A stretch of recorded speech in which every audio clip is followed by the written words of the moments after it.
Hi there, it's Mitch, and before you hear that familiar music, I have a small favor to ask. I've been making this podcast for several months now, and since I've settled in and pretty much gotten the hang of things, I want to know what you think of the show. What do you like about the podcast? What do you not like? I want feedback on whatever you have thoughts about, whether it's the music, the kind of news and content you're hearing, or my silly dad jokes, which I've gotten farther away from, apparently. Or not. I make the show for you, which means you have a big stake in how it sounds. So please drop me a line at thefrequency at vermontpublic.org. You can also find that address in our show notes. Thank you. And now on to the show.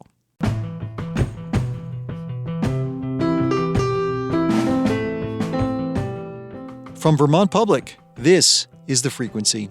I'm Mitch Wertlieb. It's Monday, February 12th. And here are today's headlines. The Vermont Senate on Friday approved legislation that would send direct financial aid to towns and cities hit by the summer floods. The bill includes a $12.5 million grant program directing aid to all 143 municipalities that experienced flood damage. Caledonia County Senator Jane Kitchell says it'll be largely up to towns to decide how to use the money. Our goal and our thinking is to look at total flexibility. Once the money goes out, then it would be up to the municipalities to determine how they want to spend it. Lawmakers haven't decided yet how they'll determine the amount of money each municipality should get, and the legislation still needs approval from the House of Representatives. To get education spending under control, a key House committee voted unanimously on Friday to advance a bill that gets rid of a tax break lawmakers think encouraged districts to maximize spending this year. Schools are divided on the tax change, which will impact districts differently. But they're unified on one thing. They say cutting spending alone won't solve the problem, and that lawmakers need to find additional revenues to take the pressure off property taxes. Elaine Collins is the superintendent for North Country Schools, and while her districts will benefit from the change, she's not exactly celebrating. When we rely so heavily on just property taxes, it automatically pits towns against schools and school district against school district in this particular instance. And it doesn't feel good to be on either end of that equation. It doesn't feel good to be a loser, and it really doesn't feel good to be a winner. The bill still needs approval from the full House and Senate before becoming law. The Howard Center announced last week that it's shut down 2 substance abuse programs, citing staffing issues and other challenges. The Act 1 and Bridge programs will be at least temporarily suspended, that's according to VT Digger. Act 1 is a temporary detox facility which offered clients a clean and supportive setting to regain their sobriety. The Bridge program provided stabilization, detoxification, and withdrawal management in a non-medical setting for people experiencing problematic alcohol or drug use. The notice came just one day before the Howard Center announced that a new CEO will take over the organization later this year. Sandra McGuire, the Howard Center's current Chief Financial and Operations Officer, will begin their new role as CEO on June 1st. GE Aerospace has agreed to pay a financial penalty of $443,000 in back pay over alleged hiring discrimination practices at its manufacturing facility in Rutland. The money will go to 116 women after a compliance review conducted between August 2018 and January of 2020 found that GE Aerospace discriminated against female applicants who applied for manufacturing jobs. That's according to a U.S. Department of Labor news release. As part of the conciliation agreement, GE Aerospace will also extend 14 job offers to female applicants in Rutland. And the Rutland facility has agreed to provide workplace-specific training for all company employees involved in recruiting, selecting, or tracking interest for open positions there. GE Aerospace did not return a request for comment. Coming up, longtime eye-on-the-sky meteorologist Mark Breen has witnessed some spectacular weather events over his 40-year career, but nothing like the one happening this April. We'll hear why so many people are coming to Vermont for the total solar eclipse. After this. The Frequency is sponsored by Vita. Since 1974, Vita has helped Vermont businesses grow and thrive. From agriculture to energy, startups to family companies, find solutions that fit your business. Visit VEDA.org to start your next chapter today. And the Vermont Lottery, which remains committed to contributing 100% of profits to the Education Fund, providing over $500 million total since 1999. Learn about the Educate and Innovate initiative at vtlottery.com. For over 40 years, the Fairbanks Museum and Planetarium's senior meteorologist and planetarium director Mark Breen has served as our eye on the sky. Mark has covered unusual and historic weather events affecting Vermont and beyond, including Tropical Storm Irene and last year's May freeze. But in all his years, Mark has never experienced a total solar eclipse. That is, until later this year, when on the afternoon of April 8th, one will pass directly over parts of Vermont. Vermont Public's Jen Jarecki spoke with Mark about his expectations for Eclipse Day. Here's Jen. First off, can you explain to listeners what a total solar eclipse is and why it's such a big deal? Sure. A total solar eclipse happens in just a relatively narrow spot on the Earth when the moon is perfectly lined up between the Earth and the sun. So it actually blocks the sun. The moon's size and distance is just right so that it just barely covers the sun's disk, often for just a minute or two.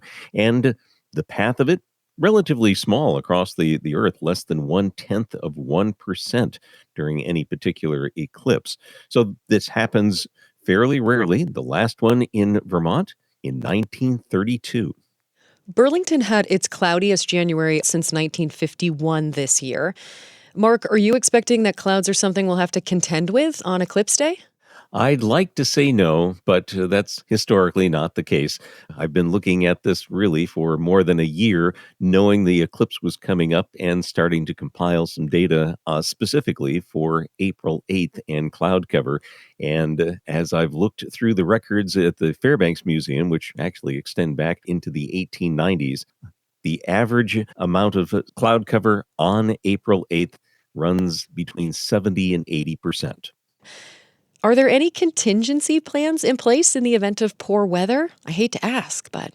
Well, it is something that we have to consider. And so there are a few things that we can do. One, we can certainly, because of the worldwide internet connections, we can see what's going on in other locations. So we'll be able to see something. That's certainly the case. The other thing is that we will simply have to plan that if we can't be outside, there's got to be something to do inside. And fortunately, the Fairbanks Museum has a planetarium that will be able to feature programs explaining the eclipse and actually showing a simulated eclipse on the dome.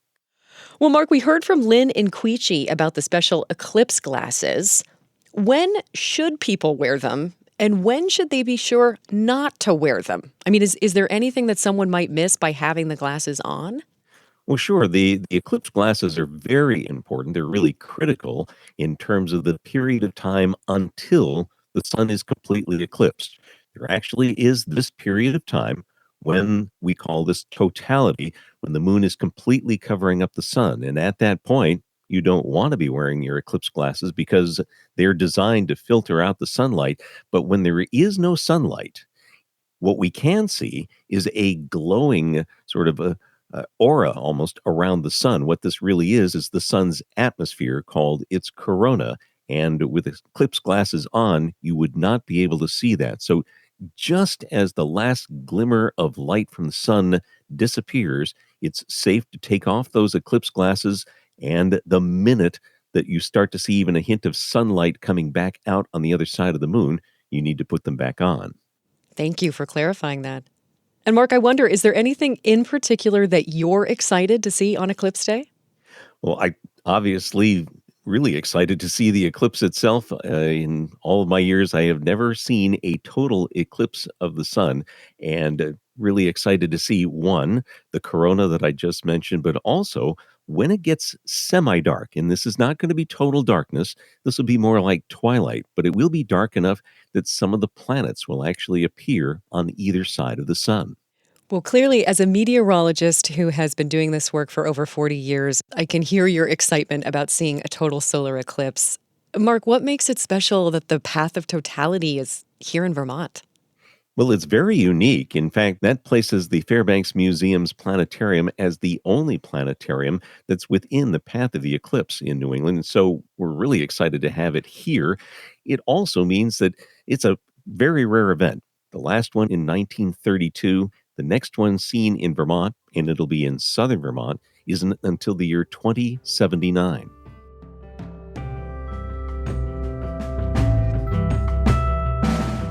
For more information about the upcoming eclipse, visit our website, vermontpublic.org.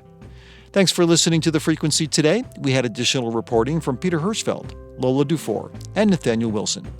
Our executive producer is Kevin Trevelyan, and our music is by Blue Dot Sessions. I'm Mitch Wertlieb.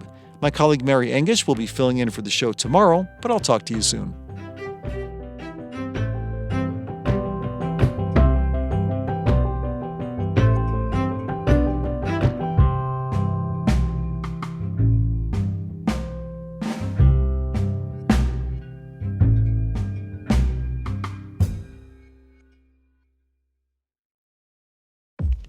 Black perspectives haven't always been centered in the telling of America's story. Now, we're taking center stage.